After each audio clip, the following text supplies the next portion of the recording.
away from home, aren't you? He most certainly is.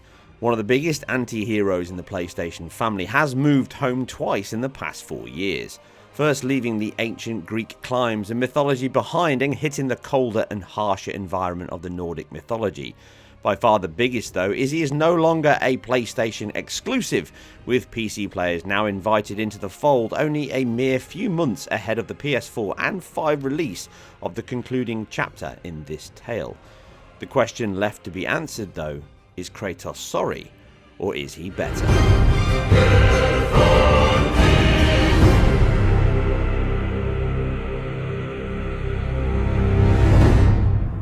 It's fair to say that PlayStation Studios have always been at the forefront of gaming technology and quality for the past couple of generations. This is borne out by one of the longest serving studios in Sony Santa Monica exploding onto the PS4 generation with arguably one of the games of the entire generation. 4 years old it may be, but it's still a gorgeous looking title, with exceptionally high production values, incredible art direction, strong visual and technical implementation, memorable and complex characters with a compelling narrative throughout. It really reinvigorated the story-driven single-player aspect of games whilst expanding on a pre-established character and lore with both confidence and honesty. Name me a game that has a better opening 30 minutes than this. It sets the tone that is almost impossible to stop playing. This PC version loses none of that and is as excellent as the 2018 release, which I'm sure you would already seen over on the IGN review. So what does this PC version offer over that then? Well, as it states on the tin, it's a refined and updated PC port of that PS4/Pro version, lock, stock and two raging fists, with some minor but welcome additions. From a contents perspective, this is no different, but the visual makeup has made some leaps to leverage the spectrum of hardware available in that PC market. What are the big ticket upgrades then? Well, full pixel pumping 4K is now available without checkerboard 4K. The game shipped with on Pro, which is identical on the PS5 Backwards Compatibility version, which only unlocked the frame rate, well, reverted it to the day one disc version in fact. Now, in keeping with those clever pixels rather than simply more of them that has become key in the console space since the PlayStation 4, this is now not only fully acknowledged but embraced within the PC space across AMD and Nvidia, both offering DLSS super sampling and in AMD's case open source FSR super resolution. These both offer an improvement on image quality for a cheaper, lower rendering resolution. The aims are the same: decrease the cost of a 4K-like image by rendering at a lower base buffer size and then reconstructing the image using temporal data from previous pixels frames in the case of DLSS, or just a spatial upscale and then a contrast-aware dynamic sharpening pass for FSR, which is a cheaper method that can still achieve excellent results. A really nice touch here is in the menu it shows you the resolution actually being rendered by the engine and then the output target to the screen. This means you move through the same resolution levels predominantly across both technologies, both of which run on Nvidia RTX cards but only FSR runs on AMD cards. DLSS starts at 1280 by 720 with Ultra Performance, which is one rung lower than where FSR starts, which is Performance, and they both target 1920 by 1080p outputs at this point. Then we go to Balanced, Quality, and then Ultra Quality, which is only available on FSR only. Both quality modes target 2560 by 1440 and then reconstruct upscale back to that 4K output. All in all, DLSS does offer the better image quality when you zoom in, and it really works best at performance levels where FSR's resolution input is just too low for 4K levels. Once you get to quality mode though, the visual differences are much harder to notice, even within close inspection, but at this point FSR is around 8 to 10% more performant on average in like-for-like sections and on the exact same hardware. The choice for both is the best part, with AMD and Nvidia players gaining more performance out of their respective cards, and the implementation here is solid on both. Over this, the game also supports 21:9 ultra widescreen outputs if you have such a monitor to revel in the beautiful vistas, and you can choose to turn this on and off. It obviously works on standard 16:9 widescreen formats, including my 4K screen, but you get those black bars, which don't bother me. It is a welcome sight in many points in the game as it adds to the incredible scale it already has, a key element of the God of War title since the PS2 origin. This excellent shot here with the world serpent as it pulls back and the birds fly past for even greater scale is a great example of the impact this extended mode can have. And I for one am very thankful that it is included because it does add a lot of benefits. Then we come to frame rates, which can now be capped up to 120 FPS if you have the hardware to run it, and then the graphical options on top of this. Now, one great feature of all PlayStation releases so far on PC is you get an original mode in the menu that matches all settings exactly to the PS4 and Pro release here, and also that PS5 BC release, as it is simply the Pro code running on that machine. Beyond this, we have two higher options across all the options available in the menu, which are high and then ultra. We also get ultra plus on reflections, which is an even higher resolution over and above the game's base SSR reflections. The ultra texture option here boosts higher MIPS on more surfaces within the frame and a mild boost in texture clarity over the Pro or PS5, meaning most textures look the same or marginally sharper. As does the anisotropic filtering option, which can help improve texture clarity at oblique angles and can offer a 4% improvement in performance from the lowest to ultra, but for most mid-range or higher cards you should just set this to ultra.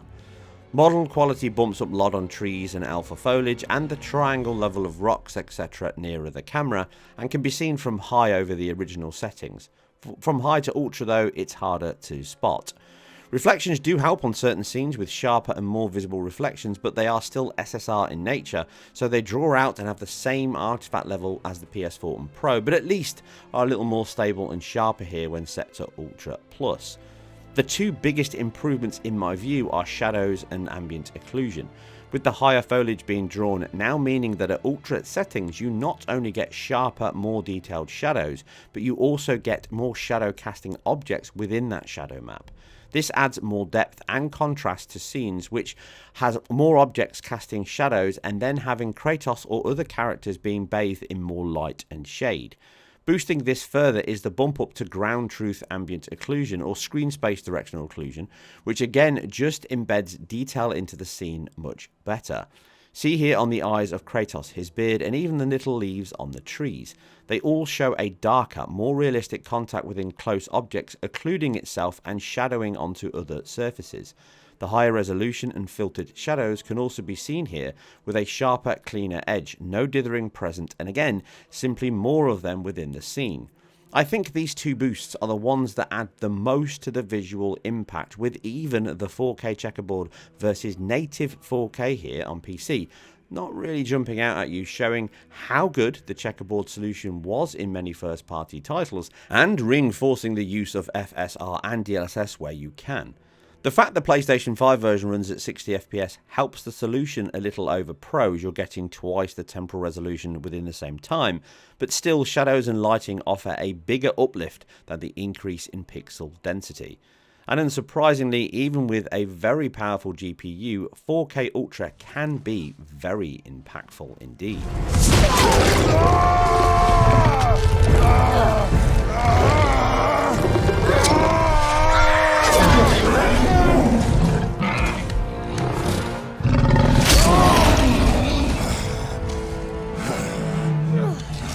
So what does it run like then, you ask? Well, using my RX 6800 powered with a Ryzen 3600 at 4.1 GHz, we can see that maxed out at 4K, no reconstruction options, we are often sub 60 FPS, which can feel bad even on a controller, let alone mouse and keyboard. As covered, this just shows how costly effects scale with resolution, and even here with a GPU that is more powerful than the PS5, it cannot run this title maxed out at 4K 60.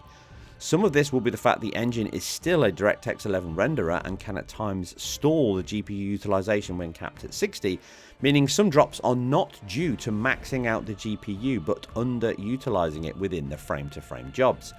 Even though the benefit of running the game at ultra settings is welcome, the sub 60 FPS is not viable as an option. Luckily, we can jump to the FSR options here and choose the ultra quality mentioned. We now see that 60 FPS lock maintained almost all the time in combat and exploration sections, which means you would struggle to notice the small reduction in IQ even on a large 4K screen as I played the game here, but you certainly can notice the smoother gameplay action at 60 FPS. Be aware though that the target for 120 FPS requires a very powerful single core CPU and even multi-core once it goes beyond that. As such, both my 2700 and 3600 CPUs, even at 4.1 GHz, can become CPU bound on the main worker thread above around 80 FPS, with it often sitting at sub 100 FPS even in quiet sections, with far more GPU headroom left over. 90 FPS is an easier target, but it's not always locked, as I will discuss next.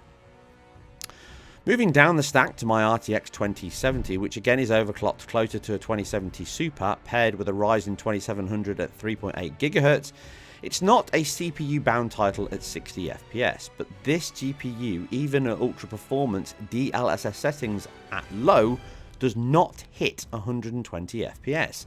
Again, largely due to the CPU throttling performance, so the option to run this is not possible. But as I just mentioned, you will often become CPU throttled. A locked 60 is achievable though, and you have few ways to do this. 4K original settings again deliver a close to 30 FPS like title, with this troll fight here hovering somewhere between 40 and 50 FPS, but cinematics are even heavier. By choosing quality mode that's the DLSS or FSR quality mode at original settings, we are close enough to that 60 FPS level to not drop below it in any meaningful way. Now this obviously matches the PS5 BC version on visuals, and although around 12% lower pixel rendering than that 1920 by 2160 checkerboard solution the Pro stroke PS5 version uses, it looks close enough to not really be of huge consequence. As a test though, you can simply render the game at as close to that level as possible, which is 2688 by 1512, which is just over 2% more pixels on the PS5, albeit that checkerboard option also adds more to the workload, but this is approximate enough for our testing. Here we can see the RTX 2070 also hands in a fully locked 60 FPS at that in-game 60 option. It does have a few single drops here and there which you would never notice, but into the real-time cinematic at the end of the fight we become GPU bound, and we see the PS5 remain locked at 60, whilst the overclocked 2070 now drops approximately 42% behind that BC PS5 version at worst. Something which is almost fully resolved when you move into that FSR quality mode with little to no visual impact on that RTX card here. Itself offering around 10% better performance in FSR quality over DLSS quality, albeit with a reduction in IQ as I demonstrated earlier.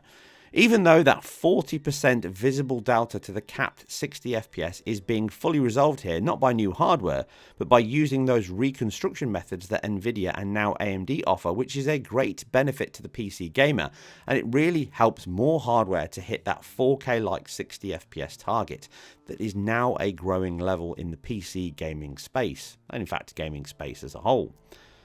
The game is not fully free of issues though. This is not a title that has been ported by the newly PlayStation acquired Nixxes software. That was only announced mid last year, and this would have been in development longer than that, and again highlighting some of the intrinsic differences in console hardware, memory construction and API levels. We do have some occasional streaming memory allocation stutters at sector points in the title, and both PC versions are running on SSD hardware with a minimum of 1.2 GB per second bandwidth. These are not excessive and really only happen when moving between sections in the exploration or when moving in and out of cinematics. Some can be mild 60-80 millisecond spikes over a second or two, and some can be longer 300 millisecond spikes, which although annoying when they happen, are at least not that often. These are not present on the PS5 version and most likely are data related to new assets, memory allocation when instantiating new areas and objects into RAM. After sharing my findings with the team, they have informed me they already are working on these and other updates for future patches. It's not a huge issue, but it is something you will notice from time to time. When in cutscenes, combat or exploration though, the target frame rate is not affected by this, and if it does dip, then it's likely a GPU or CPU impact rather than anything else. Another issue the team have already confirmed in my conversation with them they're fixing is the foliage and physics issue on my AMD RX 6800 rig had vertex blends movement causing some extreme motion from the wind, which also shows up in the shadow maps. A restart did remove this for a while, but then it quickly returned. I never had this issue on my Nvidia machine, but again, it may not happen for you, but it is already something the team have found and have resolved and will be coming in a future patch.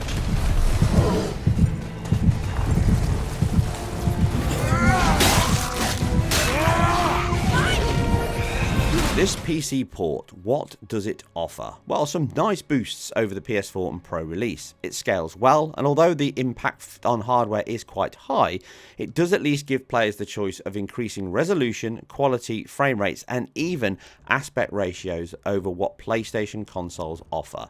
Some, like shadows and ambient occlusion, are welcome additions and really add more to the visual impact. Others are much harder to notice, such as reflections and even resolution. Sure, the team could have added more, but it all depends on what the remit of the project was. Those demands of 120 FPS are far higher than many, including myself, would expect, and really show how a game targeting 60 FPS and 1080p at launch on a console does not scale linearly to 120 FPS at 1080p. The stutters and sections that can cause bigger stalls on my AMD GPU specifically are something I hope the team can resolve quickly, as it can be impactful on performance from time to time. The streaming and memory hitches, although not frequently intrusive, are another that impacts the otherwise solid performance levels that are often very nicely capped at that 60 FPS level. Anyway, that's it for this deep dive into PC releases and PlayStation ports. Are you excited about the Kratos release on PC? Are you diving in day one, or have you already played this on PS5 and are looking to double dip on your PC hardware? Please leave all your comments down below and keep it IGN for more in-depth technical reviews like this, and we'll catch you on the next one. I thought you'd be bigger, but you're definitely the one. Long way from home, aren't you? What do you want? Oh, you already know the answer to that.